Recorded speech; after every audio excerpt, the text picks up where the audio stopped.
दोस्तों इस वीडियो में हम सीखेंगे फ्लिक्स डायरेक्शन के बारे में। एक्चुअली फ्लिक्स डायरेक्शन से ये डिसाइड होता है कि हमारे जो फ्लिक्स के आइटम्स हैं वो कैसे फ्लो करेंगे, left to right, top to bottom या बॉटम टू टॉप। तो ये सारा डिसाइड होता है फ्लिक्स डायरेक्शन से। तो हम चलिए देखते हैं फ्लिक्स डायरेक्शन कैसे करता है काम। जैसे अभी मैं इसमें लगाता हूँ डिस्प्ले और यहाँ पे लिखता हूँ फ्लिक्स, तो आप देखते हैं जैसे ही इसको मैं रिफ्रेश करता हूँ ये सारे आइटम लेफ्ट शिफ्ट हो गए। रीजन कि जो हमारा फ्लिक्स का डिफ़ॉल्ट जो डायरेक्शन होती है वो होती है लेफ़्ट टू राइट। तो actually flex direction left to right क्यों होती है? क्योंकि जो फ्लिक्स एक्चुअली दो एक्सिस पे काम करता है, मेन एक्सिस और क्रॉस एक्सिस। अगर हमारा main axis left to right है तो हमारा जो क्रॉस एक्सिस होगा वो टॉप टू बॉटम होगा, और अगर हमारा cross axis top to bottom है तो मेन एक्सिस जो होगा वो लेफ़्ट टू राइट होगा। तो ये चीज़ें डिसाइड कैसे होती हैं? ये डिसाइड होती हैं फ्लिक्स की डायरेक्शन प्रॉपर्टी के अकॉर्डिंग। जैसे अगर मैं यहाँ पे लिखता हूँ फ्लिक्स डायरेक्शन और रो, तो यहाँ पे आप देखेंगे कि कोई चेंजेस नहीं हुआ है।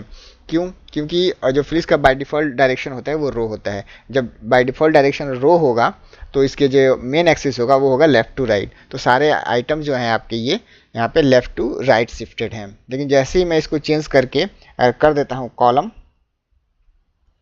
तो आप देखेंगे कि सारा इसका जो डायरेक्शन है वो चेंज होकर टॉप टू बॉटम हो गया।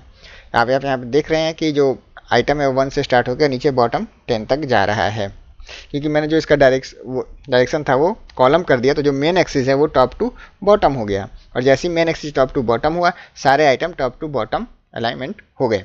अगर मेरे इसी आइटम्स को अगर राइट से मुझे शिफ्ट करना है तो मैं यहाँ पे लिखूँगा रो डैश रिवर्स। अब इसमें क्या होता है कि हमारा जो रो होता है वो रिवर्स हो गया। अब आप यहाँ पे देख रहे हैं कि जो आइटम लेफ्ट टू राइट हो रहा था वो राइट टू लेफ्ट हो रहा है। रीज़न कि जैसे मैंने रो रिवर्स किया, मेरा जो मेन एक्सिस है उसका डायरेक्शन राइट टू लेफ्ट हो गया। तो जैसे ही मेन एक्सिस का डायरेक्शन चेंज होकर राइट टू लेफ्ट हुआ, वैसे ही सारे item right to left shifted हो गए। सेम हम रिवर्स जो है वो कॉलम के साथ भी कर सकते हैं। अगर मैं यहाँ पर लिखता हूँ कॉलम,